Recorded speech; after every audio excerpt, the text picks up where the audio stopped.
in the neighborhood of about 460 cases per day for the last 4 days or so. COVID-19 spikes across the country are causing concern among health officials. We cannot rely on a vaccine as the only thing that will end this outbreak. Humber News checks in with the World Health Organization in Geneva on COVID vaccine progress. Fashion weeks around the world take to the runway virtually. Humber News starts now. Hello and welcome to Humber News. Coming to you with our virtual newscast from Humber College, I'm Aishwarya Duda. Thanks for joining us. And I'm Harmony Multani. It's Thursday, July 23rd, and here's what's making news. While COVID-19 restrictions continue to lift across the country, many provinces are seeing a spike in new cases. Earlier this week, Ontario reported its highest number of daily COVID-19 cases since late June. Quebec, British Columbia, and Alberta have also been experiencing slight increases in their daily numbers. The majority of these new cases are in young people in their 20s and 30s, making up 44% of newly reported cases. Public health officials link these cases to the reopening of bars and restaurants, as well as private gatherings and parties where very few people are practicing physical distancing. Number two, I think among the young folks, I would call it the invincibility factor. I think young folks, I was young once, I think at a certain age, you think you can get away with anything, that, you're basically able to deal with anything that comes and there won't really be any major consequences. Canada's nationwide case numbers had averaged out to around 300 new cases per day. That number has increased to an average of about 460 new cases within the past week. Here in Ontario, nearly 57% of new cases were found in people aged 39 or younger. Premier Doug Ford addressed the surge in cases among younger people, urging them to cut back on partying. I just ask people, just hold off on these parties. I don't know why everyone wants to party so badly, but enough. We have to keep this in control, and we will. Despite this increase, reopening plans across Canada are moving forward in an effort to give the battered economy a boost. Government officials continue to encourage citizens to practice physical distancing measures and mask wearing to further flatten the curve. The death toll from COVID-19 continues to climb across the globe. Scientists are working 24/7 on more than 100 vaccine trials at various stages in multiple countries. Humber's Anukul Thakur spoke to the World Health Organization about the progress and potential in the race towards finding a vaccine. Anukul? That's right, Aishwarya. I spoke with Dr. Margaret Harris with the WHO in Geneva, and I started by asking her for an update on the Oxford vaccine trials. You may have read about them. They've been making headlines globally this week as showing some promising early results. The Oxford vaccine has been doing large trials, and what they've reported recently is that the human safety trials they've done have indicated that there are not significant side effects, and they've also indicated that they are stimulating a reasonable level of antibodies. And they've been able to identify what sort of regimen they would like to try. But they still have to do a very important step, and that's try it out in the real world. That is, give it to people who are exposed to the coronavirus or who are potentially exposed to the coronavirus. So you need to do those trials in places where you've got a lot of transmission going on. And it's that stage that's actually where we will know whether we've got a vaccine that can protect or not. And this is a stage that's very, very tricky. It's quite often difficult to get that evidence. And it means that, yes, they're moving along at a terrific pace, but we haven't got to the stage where we can say that we have a vaccine that we will be ready to use widely yet. And I understand that normally a vaccine trial takes a decade or more from beginning to end.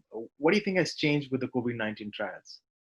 You're quite right that most people would say 10 years is really, really, really good. So to be here 6 months into an outbreak with a pathogen we knew nothing about, we've got no experience of, completely new, to be at a stage where we have 21 potential candidates in human trials is really is unprecedented. I keep using that word, but I can't think of another word. There just isn't an example in human history. But it still takes, the next steps are the slower steps. So people who are thinking there'll be a vaccine by Christmas are wrong.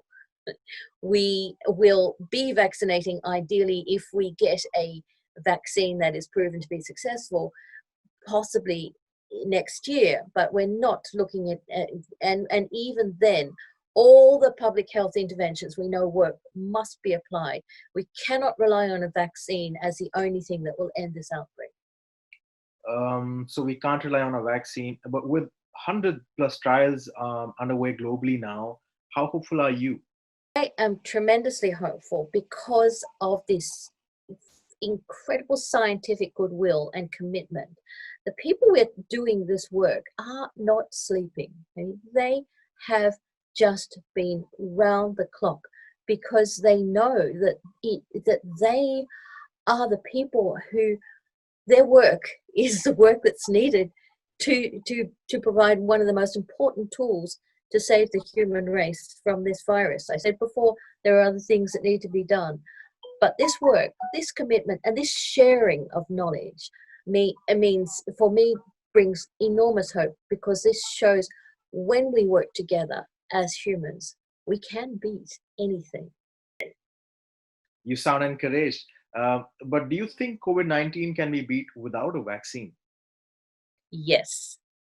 We've had lots of examples of outbreaks that have been stopped without any vaccine, without even any specific therapeutics. And I'm thinking of Ebola. Up until the large outbreak in West Africa, that was managed with no vaccine. And those outbreaks were stopped using the classical public health interventions, good testing, good contact tracing, good treatment, isolation of people who were ill, quarantine where required.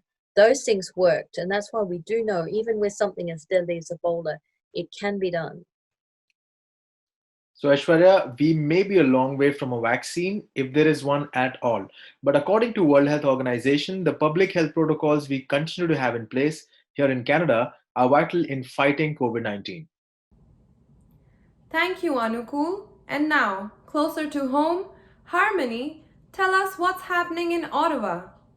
Thanks, Aishwarya. Yes, the Conservative Party is calling for the resignation of Liberal Finance Minister Bill Morneau after new revelations in the We Charity scandal that has the Liberal government under increasing fire for its ties to the charity.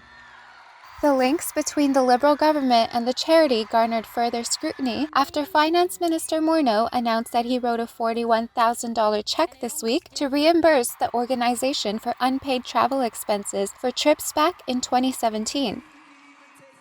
He did so just ahead of his appearance before the House of Commons Finance Committee investigating the government's decision to task the We Charity with running the $912 million student volunteer program.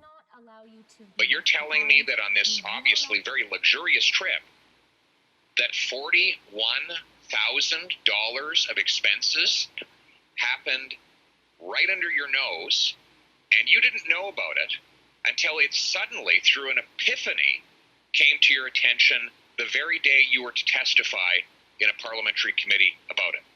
You expect us to believe that? Within the hours of Morneau's announcement, Prime Minister Justin Trudeau said he will stand before the committee to testify. It used to be that being found guilty of an ethics violation was enough for ministers to resign. That obviously doesn't hold true in the Liberal Party of Canada. I would challenge Liberal members of Parliament to do the right thing. They received more seats, they won more seats in the last election. So that party has the right to govern in a minority parliament. But nothing says that they have to keep Justin Trudeau on as their leader. The Prime Minister apologized last week for administering the grant to the We Charity, despite the fact that his mother and brother had financial ties with the organization. The Liberal government says that the We Charity is no longer responsible for administering the grant, and the way that this is unfolded was, quote, regrettable. This marks the second anniversary of the Danforth shooting, a mass shooting in Toronto's Greek town that killed 2 and injured more than a dozen. Survivors and victims' families gathered in the neighborhood's Withrow Park. You know, Toronto's a very resilient city, and it's full of resilient people, community. The City of Toronto live-streamed a vigil last night in memory of the victims killed or injured by the Danforth tragedy in 2018. Surviving victims and family members were invited to the memorial service at Withrow Park, where trees stand grieving the 2 young lives that were taken that day, 18-year-old Reese Fallon and 10-year-old Juliana Kozis.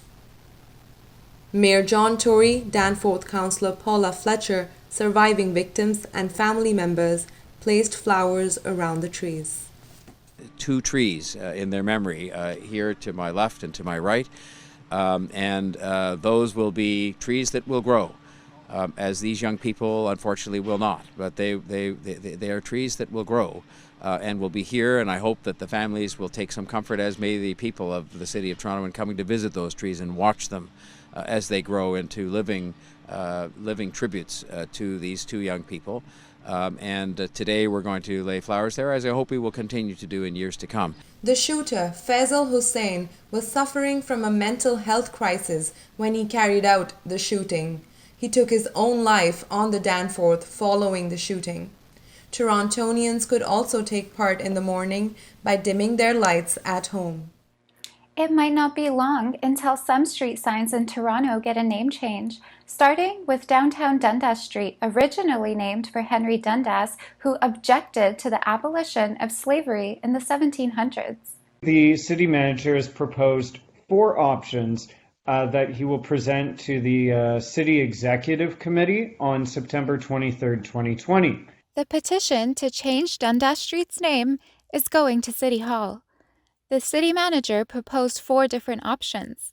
These options are to do nothing, to retain the legal street names with additional interpretation and recognition, retain the legal street names but renew those civic assets with Dundas in their name except for the TTC, or renaming the streets and other civic assets now carrying the Dundas name. This petition became viral when it started about a month ago, collecting almost 15,000 signatures online. Today, despite making progress with the city, he says this is not enough. Consultations can drag on, they can be buried, that sort of stuff. We're not done 100%. This isn't over. I'm really happy to have been able to spur this action onward. But again, it's really important for me to kind of center this process around the diverse communities of the City of Toronto, in particular, Black and Indigenous-led voices who, must be the leading voices in this consultation. Lockheed says he plans on establishing a coalition to continue to apply pressure to the city. The Canadian Football League's Edmonton Eskimos is dropping Eskimo from the team name. Controversy around the name has been growing for years.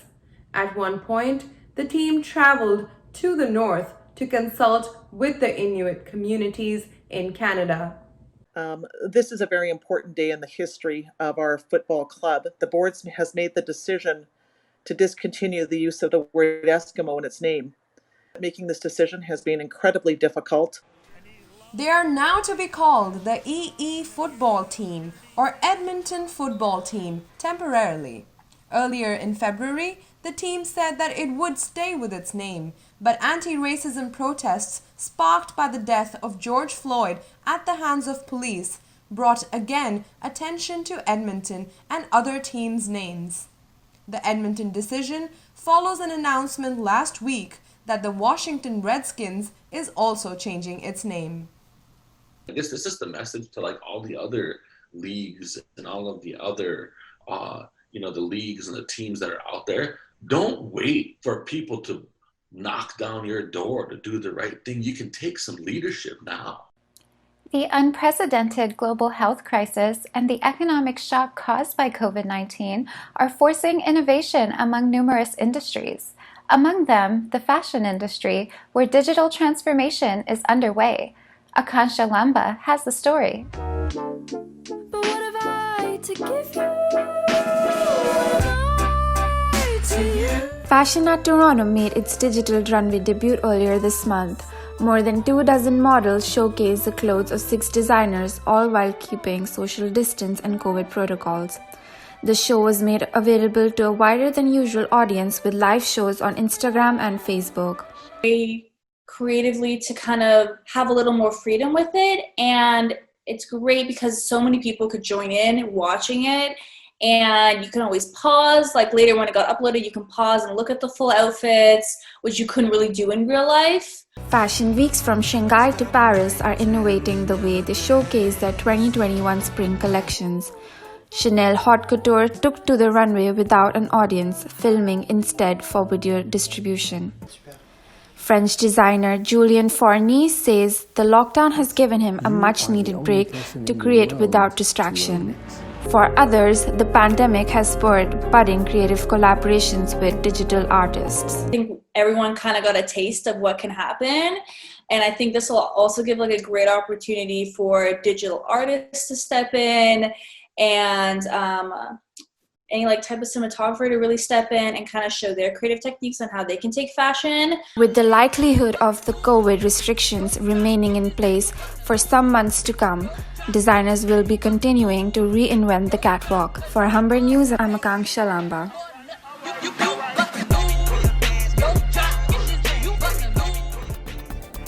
That's all for Humber News for today. Thanks for joining us. I'm Harmony Multani. And I am Ashwarya Dudha. Humber News is written and produced by students in the journalism program.